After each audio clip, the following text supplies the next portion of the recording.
Welcome to Fresh Hope's podcast, Collective Conversations, where we welcome a diverse range of leaders to reflect on themes that matter to our movement. My name is Gil, and I'm a part of the Fresh Hope team. I wanted to let you know that this episode will take a slightly different shape to what we usually put together. As our podcast name suggests, we aim to host conversations, but this episode has been in production during another lockdown for many parts of New South Wales, where hosting can only stretch as far as family or housemates. There's nothing quite like sitting in a room together, deep in conversation, enriching each other with agreement or challenge, affirming ideas or reimagining them. There's something special about being in a room together. And instead of trying to replicate that through some online means, we decided to try something a little bit different for this episode. Instead of trying to compete with laggy internet, sharing screens, and the impossible task of muting and unmuting each other, today's episode gives longer space for stories to be explored rather than a conversation. You'll be hearing the story of 3 different pastors in our network and their experience of life and ministry in a season of disruption. Our hope is you might be encouraged, challenged, and edified by the experiences each of our guests shares. With that being said, we hope you enjoy the episode.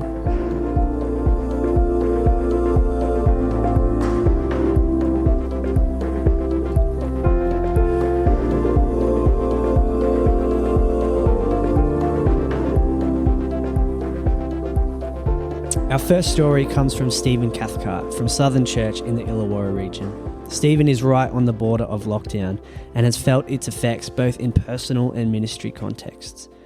I was able to get some time with Stephen over Zoom to discuss what it's been like to be on the edge of lockdown. Here's what Stephen had to say.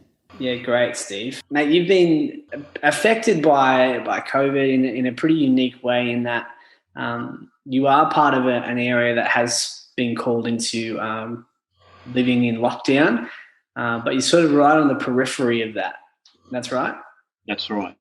Yeah, so we sort of live with this spectrum of why are we in lockdown to we should be in lockdown, and the various differences that operate in a group of people in this area. So we can look over to the south and we can see the land of freedom over there in the Shoalhaven and Kiama area, and we can look north and see the land of Sydney that's causing us to be locked down at this stage. I think most people see the sense in the lockdown. And then in the lockdown, there's a great spectrum. There are some people who are going, yes, lockdown, great. My life is going to be a lot more ordered and I'm going to find some solace in this. To the other extreme where people are saying, oh no, I think I might survive the next 4 weeks, but only just. And so that's sort of where the greatest spectrum is within the church community. And then there are people along various parts of it and people who float from, hey, this is really great, to, oh, when is this going to be over? For Steve, relational connection has been lockdown's greatest disruption. And for many in his community, the loss of physical gathering has taken a noticeable toll. I think for most of us, and for myself, it's relationship. I'm used to engaging with people through the week. Every day, I'm usually engaged with somebody somewhere. And now that sort of has been blocked off, and I can structure in times to talk to people, to have conversations via Zoom or whatever, but there's something about those unstructured moments without an agenda where you can dialogue and have conversations with people that are really powerful times, and that's what I really miss. Because a lot of pastoral work is, I think, comes to you because you're not looking for it. You hear it in a word or you see it in an action, and that begins a conversation. And then as that conversation begins to reveal what's going on at a deeper level in somebody. And that's one of the things that I miss. And I think the other part of that is that I miss trying to do spiritual formation in people via technology. I find that a really difficult process. So much easier to do that face to face when you've got body language, tone of voice, and you sort of get that emotion, that vibe that's coming as well. Well, for some folk, it's definitely that worship service component where they engage with God through the songs of worship, the engagement with others, that's missing, and they're trying to find that online. And then for others, their faith is built by just being part of the community of believers, and now it's hard to identify that community. It's a real issue.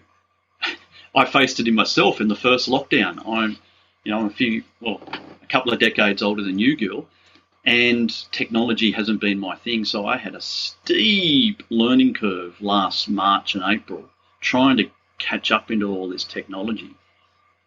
So I can understand it for people who are like myself and not geared towards technology. It must be extremely difficult to connect in.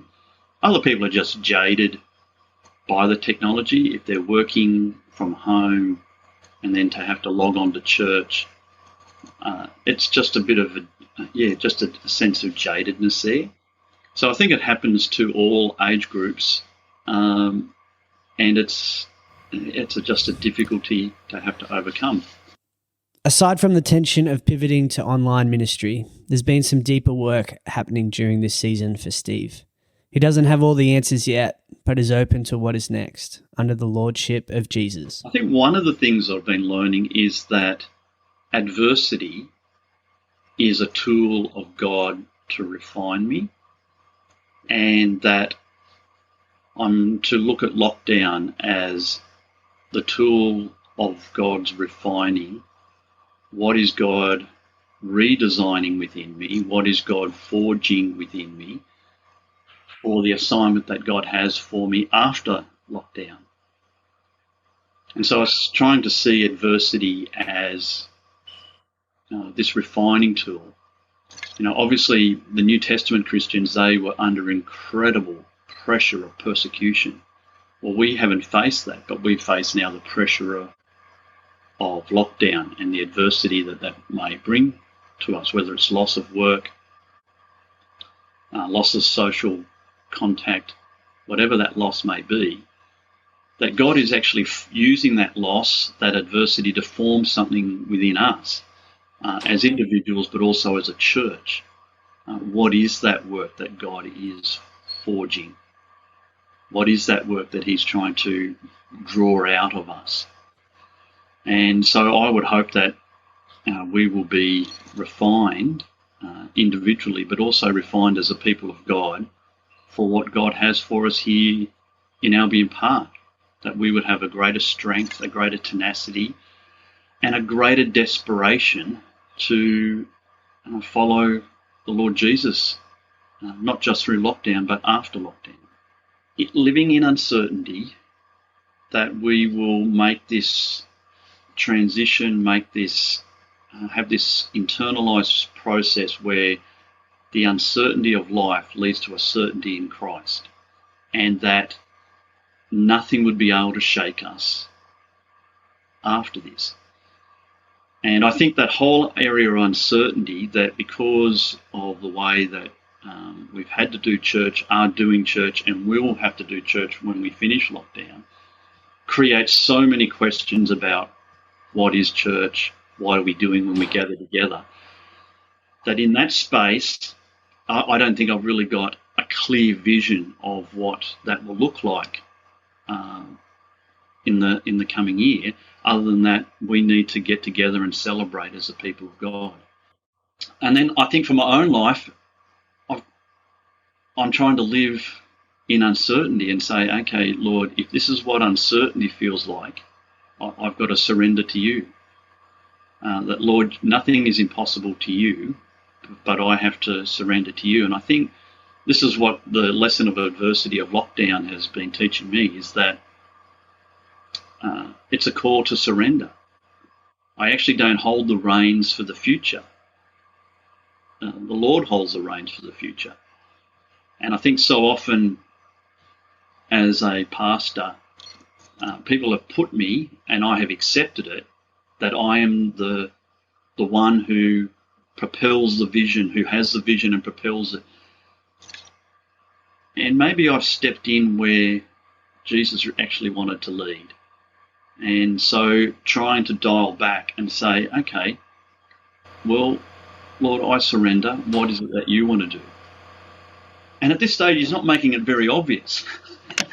What is it that you want to do? I'm not quite sure, other than to be the people of God.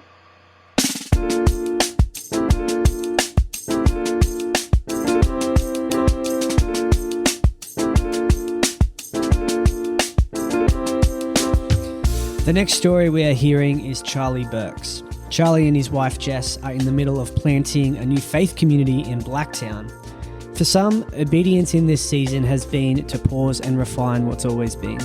But for others, there has been a call to build momentum of the church's Great Commission in spite of restrictions. Mate, tell me a little bit about what's been disrupted for you. Yeah, totally. I mean, so as I mentioned before, we are a 2.5-year-old church plant, and we had our first public gathering at the beginning of 2019. And so if you do the maths on that, we've had 2 significant lockdowns in the lifespan of Oak City Church. So we've been disrupted on several occasions, and there's some great blessing in that. In the stage that we are as a church plant, we have no set way of doing things at this point in time. So we've been able to be highly adaptive. We've both in terms of location and online and time frames, and also just as God is continuing to call people to be part of the mission of Oak City Church in advancing God's kingdom in Blacktown.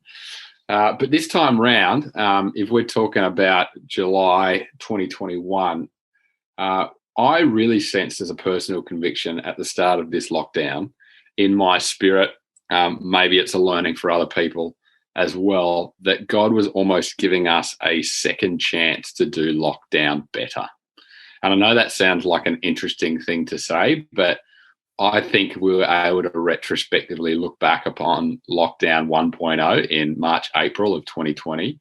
There are probably a lot of things that many of us would look back upon to go, man, I didn't do that well. And some things that I regretted, even the way that we managed our souls and our relationships and our emotions. And so I know for me, not like I found myself in a deep, dark pit or anything like that, which some people may have, and I would just encourage them to do the mining on that. But I just really felt like there were some things that I turned to that weren't actually seeking first the kingdom in the present. And so particularly when lockdown 2.0 came along for Sydney, and I know other cities like Melbourne and other parts of the world have had it far more challenging than we have, I just really had a conviction in my spirit that I wanted to do lockdown 2.0 far better than I did the original time. And so the disruption for me was very much, how can I turn my gaze towards Jesus more often than I am the temptations that can swallow us up in lockdown? We're all, victim to them sometimes, whether it be overindulgence in technology or time wasting or just really getting stuck in our own little empires. One of my convictions in this lockdown has been, it is so easy to just get, particularly as we're told to stay at home, which is good and right and a health order, yet how do we actually lift our eyes up beyond ourselves? Because I think we can become ultra territorial, where we're just looking after me and my own and not about what God is doing, and even about our church family, those who don't know Jesus, our streets. And so that's been a really significant disruption for me this time to go, I want to do it better. We've had to navigate some really interesting milestones in the life of our church in the last couple of weeks. Where we're at as a church plant, we're moving towards interdependence within the Fresh Hope family. And what that means is that we've had to do a whole bunch of things that we'd much rather do in person physically, yet we've been forced to figure out a way to do that online. And so one of those things has been our first membership Sunday, where we gave adults the opportunity for the first time in the life of our church to become members and speak to the heartbeat behind membership. That it's not just a bureaucratic thing which says that I get a vote, but it's actually a calling to the ministry of what God is doing in a particular church and in a particular area. And then the week after that, we actually had to have our first official special meeting commissioning our first batch of elders. And so you can imagine trying to keep people connected in this season, I think, is one of the great challenges of the church in lockdown. We all know it. We've all experienced it. In speaking with a good friend of mine in Melbourne, her reflection was the longer that lockdown goes on, the harder it is to connect people. And that's been one of our challenges. I think for the first month of lockdown, I would say that we've done it really well. Like we kind of thought it may have gone shorter than it's looking like it's going to go, but we've been able to create healthy rhythms that don't ask too much of people, yet still ask them to be engaged on a meaningful level. I think another thing that I'd say as well, Gil, is when you can measure impact. I think one of the biggest things for me about any sort of ministry is impact is the ultimate measure of effective ministry. And when we don't know how to measure impact, we run around like headless chickens because we think that we need to impress people with what we're doing. Yet when we can measure impact and we know the people, firstly, that we're shepherding and that we're responsible for, but also how we're going to measure impact ongoing, that actually gives me a great source of rest because I know, we are having an impact in what we're doing. Often we measure that by bums, bucks, and butts, like they're the things that the church has traditionally measured. Yet what about the measurable impact of the ministry that God is calling us to do in our community? And so in terms of staying connected, we've attempted a couple of initiatives that really just help people feel like, oh, yeah, I am part of a greater church family, which is obviously a source of pastoral care. Yet we're also trying to get people to think about how can I lift my eyes up to what's going on around me? And I think a lot of us just go, and I've heard stories of this, unfortunately, where many churches, because of disheartenment and discouragement, just get to a point where we're just bunkering down. And I think the church has been used to, the world has been used to a church that just bunkers down, that just goes, we're going to look after our own. Yet what we're trying to now do almost in phase 2 of this lockdown is to go, how can we get people to be more proactive in terms of thinking about others? And so one example of that, Gil, is this week leading into the end of this month. So we're recording on the 29th of July, is we've said to our church family, what would it mean for you one time a day, so just a 10-minute commitment really, to call somebody either inside or outside of your church family with no strings attached. You're not calling, asking for anything. You're literally just calling to go, how are you really doing? Because I have found that there's just this dynamic, and that when we are purely focused on ourselves, I think one of the great challenges of the 21st century church is individualism. And as long as my walk is going well, as long as I make it to the end of the day, then all is well and good with the world. But actually, when I look at the New Testament church and the kingdom community that Jesus and the apostles formed, it was fundamentally others-centered. And so it's about saying to the church, how, even within your own church family, but definitely as we go on mission to the world, how can we be lifting our eyes up than just our own little empires? It was a risky call for Oak City to elect elders and have members sign up in the middle of lockdown. But for Charlie and his team, pressing on in spite of lockdown symbolised something bigger than just church legislation. It invited a kingdom culture into the community. Gathering in person or not, the mission was still on. Part of my exposure to leaders who think, I guess, how would I say this, who have a big picture vision for this, and I've been exposed to some wonderful ways of thinking about church membership, is I think at its best, church membership is actually an invitation to, I get to be part of Team Oak City Church. It's not like, oh, great, I get a vote and I can have a say on, how we spend our money or on the church building. It's actually when I look at the New Testament church, there was a covenant buy-in to what the church was doing. Acts 2 said that the church shared everything with one another. And so I think for too long, we've potentially had this consumeristic idea that If the church impresses me and their programs are good and there's a good enough kids ministry, I'll hang around. But actually, when people are saying, actually, I myself, in my vocation, in my family life, in wherever I may live, I am called to ministry. And I am choosing to say, firstly, I'm in. I'm not sitting on the fence. I'm actually choosing to be in on this. Secondly, I'm on. So you can count on me. I think that some of the data that I've heard recently, that if you don't begin to serve within a local church within the first 2 years, there is a 75% chance that you won't be there beyond 2 years. So it's actually to say, I'm going to rock up at the family dinner and I'm going to bring what I'm called to bring. And that's me and my gifts and my talents and my money and all that kind of stuff. And thirdly, to say that I'm invested, there's actually, where we invest is where we put our heart. And so actually to speak more openly, not in a way that manipulates or coerces people to give money, but actually to say that your generosity is a pivotal part of who you are in terms of serving the kingdom. And so we're really upfront with people. We want to give them a biblical narrative around money. That it's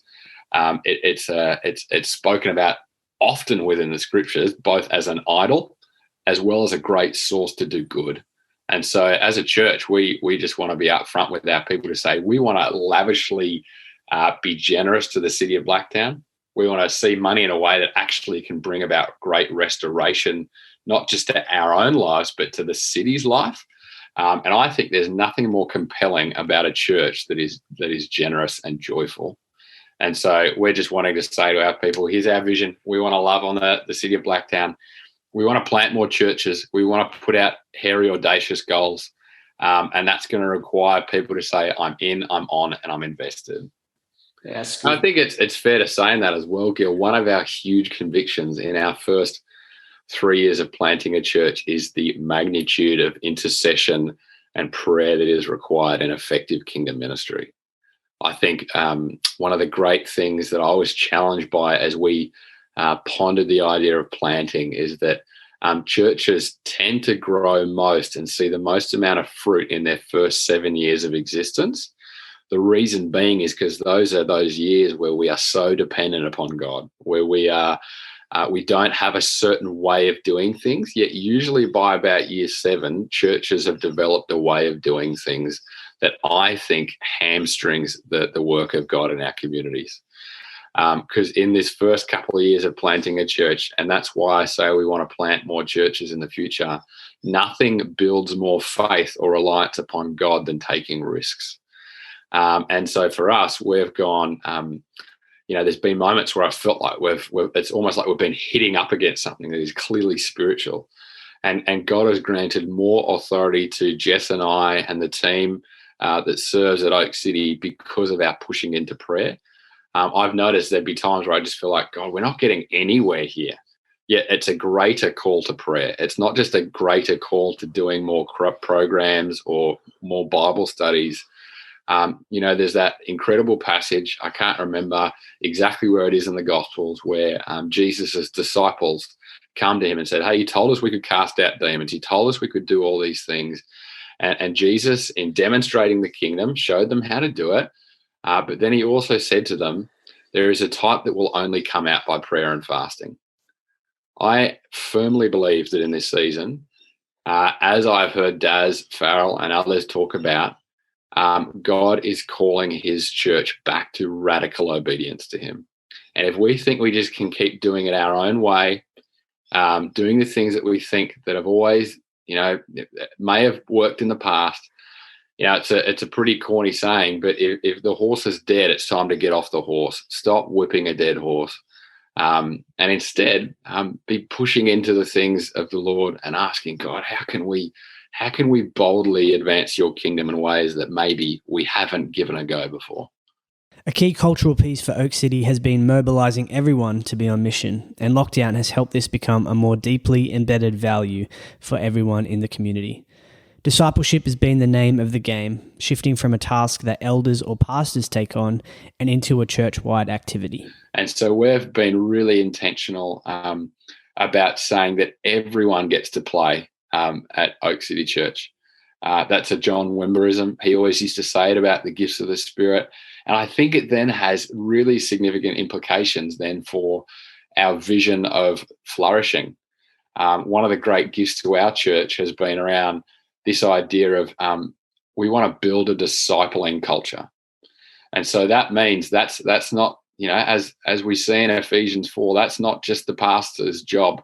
That's everybody. And I actually think when we really get a vision of disciple making and that everyone gets to play their role in that activates the church. It goes viral. One of the great gifts to us has been really capturing a vision of what does it mean to mobilize a church towards making disciples. And it's the old saying that if you make disciples, you'll get a church. But if you set up a church, you won't necessarily get disciples. Mm. And so discipleship is the foundation of everything that we do. And it's actually the one, great commission that Jesus left us with. And so how do we make that our top priority? We've been going through a process of, making that our vocabulary, making that our language, both in terms of formation, but also empowering of people from Monday to Saturday to go, it's actually pretty easy. And I know that's maybe an offensive thing to say, but I think that the Western church has overcomplicated disciple making. And I've heard the likes of Steve Addison say that until we make disciple making as easy as playing soccer, which can be done anywhere with anyone, using a can, using a ball, using a rolled up bit of newspaper, discipleship will not go viral. We need to be able to, train and teach our people that actually there are opportunities all around us. If we can identify, as Mark 6 talks about, having people of peace in our life. And the way that I've heard that defined is people that listen, and serve you. And just seeing that God's prevenient grace is already before you, which is this idea that God's grace is ahead of us. It's not just covering up my sin. It's actually ahead of me, granting me favor to do his great commission. That's been an incredible journey for us in the last 9 months.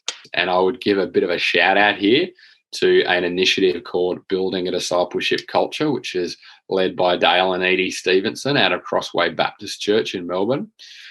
We've been part of this process where once a fortnight, 6 of our most influential leaders from within Oak City Church meet with Edie Stevenson, and she asks us all the hard questions, stuff of which many of us as good Christians would be able to answer, yet someone holds us to a level of accountability, it becomes pretty challenging. And I've never been stretched so much in my last 9 months in terms of my apathy, my unpreparedness to actually share my faith with people. Just last week, in a COVID-safe way, I went for a walk. It was perfectly legal. But I, for one of the first times, was able to identify a person of peace in my life and go for a walk with them. And we, as part of that process, they talk about taking a relationship from casual to meaningful to spiritual to revelationary, so where you can read the Bible together. And they do that through a way called the Bible Discovery Method, which I won't get into now.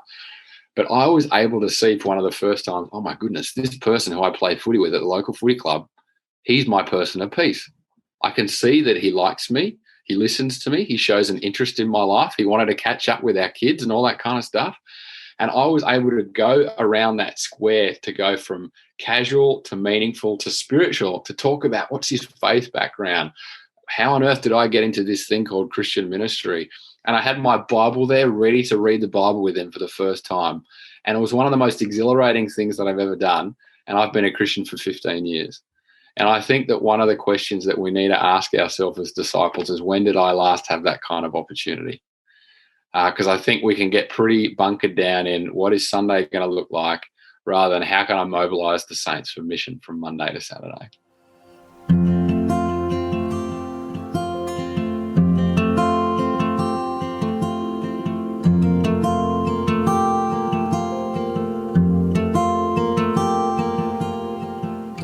Our next story comes from Avril Mundy from Kingsway Community Church. As a generations pastor, second grade teacher and community leader, the dynamics of her work, mission and home have been drastically shifted. For Avril, the importance of connection over program, simplicity over solution, and community over achievement have been key learnings from this season. The disruption of lockdown has created a deeper appreciation for team, support, and has been a gentle reminder of what really matters for our next generation. Where has the biggest sense of disruption been for you? I think the biggest disruption point changes all the time. I think I'm in a constant state of disruption. And the minute we start thinking life is back to normal, here we are again in another lockdown. I think for me, currently at the moment, my biggest disruption has actually been my physical environment. I'm currently sitting at an ironing board in one of the smallest rooms in my home. And this is where I am working. I am the type of person who you get the best out of me if I'm in a team environment, in a place where I can really focus on what I can do, what needs to be done. And I think that, the biggest disruption currently is having to work out a way to still achieve what I feel I should be achieving in this space. It would not be my first preference. And my mentally and also my work life is suffering because of that. The importance for me in being able to separate what I do and where I live is really important, and I can't do that at the moment. I think the to-do lists and the goals that we carry in our personal life or spiritual life or work life look different right now. The goals are still the same, but the way I thought I'd achieve them has completely changed. For example, I think I was reflecting on, beginning of this lockdown, I was thinking, how do I keep my children in my church and families connected? I was honestly, I knew I had to do it. I knew that was part of my job. I wanted to do it, but I just couldn't creatively think of any ideas. My brain was really foggy. I just couldn't. I had nothing in that moment to actually work out a path. So the goal was the same. How I would usually achieve it was completely different. And it's been a struggle to work out how to do it differently.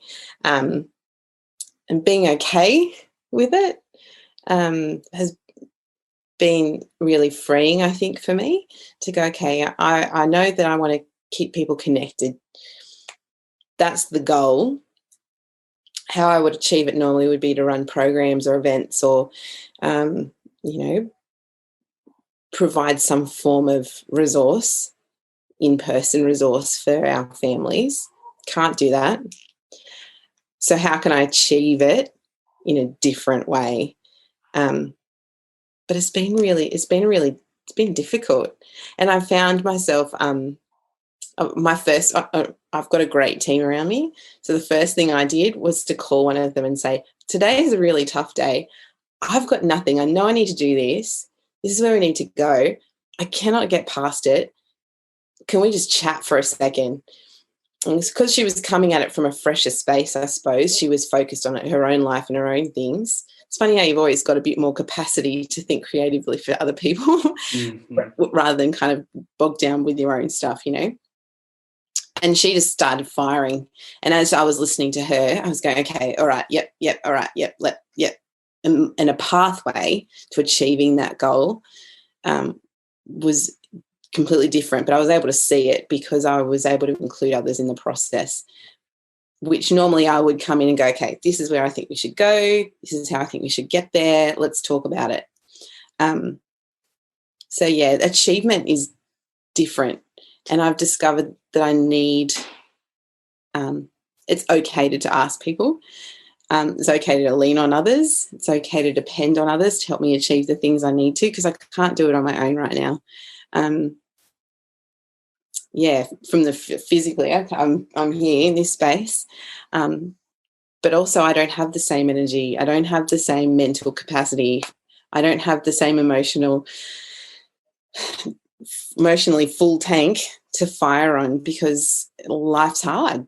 I think I'm blessed, truly blessed, both in a church environment and a school environment. I'm surrounded by people who are putting the team first. And so there's a lot of love, a lot of laughter, a lot of really deliberate connection points that people are choosing, and it's a choice that people are choosing to engage in. And so I'm very fortunate that I'm still in connection every day with the teams that I'm a part of. I think as much as I hate it, Zoom plays a part in that. Actually being able to see people's faces plays a part in that. Making the choice to actually get out and do what we can with one another and for one another has been really important as well. I think yesterday we did a drive-by birthday party for one of the girls from church, and just even waving at people through the car window as you kind of all gathered and drove past was really important. So I think it's just about making the choice to engage. And I don't know what's happening in other churches, in other teams. But for example, our church, we run a weekly Bible study Zoom as just an extra thing. And I tell you what, there are most Tuesday nights I do not want to sit on Zoom again for another hour, but I make the choice to do it because I think it's really important for me to see people and for them to see me in this space. It normalizes what we're going through and it helps us stay connected. And I know that can be a really hard choice to make some nights, to actually go, no, I don't want to, but I'm going to, because connection's important. And if all I get out of it and all they get out of it is that they've heard my voice and I've heard theirs, great. That's important too. As the continued adjustments to workplaces, ministries and lifestyles happen, feeling connected has become a primary goal. In a world where content is king and programs, products and resources take precedent, this season has forced communities to peel back a need for consuming and replace it with connection. Our use of technology has been an indicator of this shift.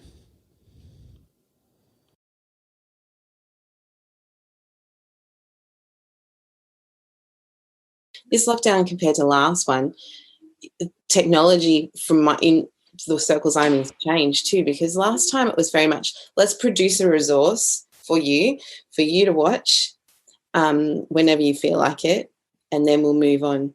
Whereas this time I'm personally, I'm not interested in creating resources. I can if people want it, but I don't know that people are wanting it. I think people are actually just wanting connection. They're wanting to see my face and they're wanting to hear my voice, yes, but they're also wanting to talk with me on the phone or connect with me on a Zoom call, or this afternoon there's a dance party happening on Zoom. So there's this, it's changed how we use technology 2020 to now. I think there's been a change in what people have needed and how we've used it. I think children and youth are approaching it differently. I think kids see this as a connection point. So you get, I don't know if anyone, I'm going to do my first kids church on Zoom on Sunday. Wish me luck. So we'll see how that goes. But I can tell that it's just going to be a whole bunch of kids just talking and waving, and because for them it's just, I want to see my friend and you want to see me, and oh, there you are in your house and look at my dog. Like this is the kind of, they see it as a point of friendship and a connection place. Whereas I'm not sure, and you'd know more than me, Gil, about youth. I think whereas kids run to these kind of spaces, whereas my experience in the last 18 months has told me that youth kind of withdraw when you offer these kind of environments for them to engage in. I don't know what that says. That must say something important. I haven't really thought it through enough to have any form of wisdom around that. but yeah, I think kids, I Zoom with my class every 2 days, and they love it. It's it's the highlight, because they get to see and hear, and we can joke and we can have some fun. And kids are the same in church spaces. We run a Friday afternoon after school program, and they all jump on, and we run around like crazies around our own houses playing games, and it's fun. I think kids are really open to engaging in this kind of forum. I think they're doing okay. I think yesterday's announcement of another month, it'll be interesting to see what that will mean for our young people and our children. In the middle of the pursuit for connection, Avril sensed a call back to the simplicity of kingdom community, gathering around the call to love both God and others as best we can. I think lockdown provides us with a really beautiful space to simplify. I think this probably goes back to what I was saying before with my own personal learning. Is I think there's a call to just focus on God and focus on one another and loving each other really well. And I think what I've noticed and sensed and seen is a real call to love one another. Seems to be a big theme in the spiritual spaces I find myself in at the moment. There's a lot of very strong opinions that people have and are sharing in different spaces, at a school level, at a church level. Pick up Facebook, you see it all over the place. And my learning in it all is keep it really simple. Just love God and love other people really well. Make that the focus, make that the priority. Make that the goal. I think that's what I feel has been a real theme for me personally when I think about what God's doing at the moment. I think the challenge for me is quietening all the other voices and amplifying his. It's interesting, my personal reflection is in lockdown, everything should get quieter, but yet I've always got the television on, or I'm always listening to something, or I'm always on my laptop. I'm filling this beautiful space with noise. So again, just simplify it and let his voice be the loudest in this space. We want to thank each of our guests for sharing their experiences and heart for this episode. We hope you've been encouraged by their stories. For each of us, we have the challenge of embracing disruption in a suitable way, be it pausing, pressing on, reaching out, looking inward. However you find yourself, we know that we have a God who is speaking and shaping each of our stories for his glory. Thank you for your time, and let us know what your thoughts have been on this episode. Music from today's episode has come from Jonathan Ogden. God bless, and we'll see you in the next episode.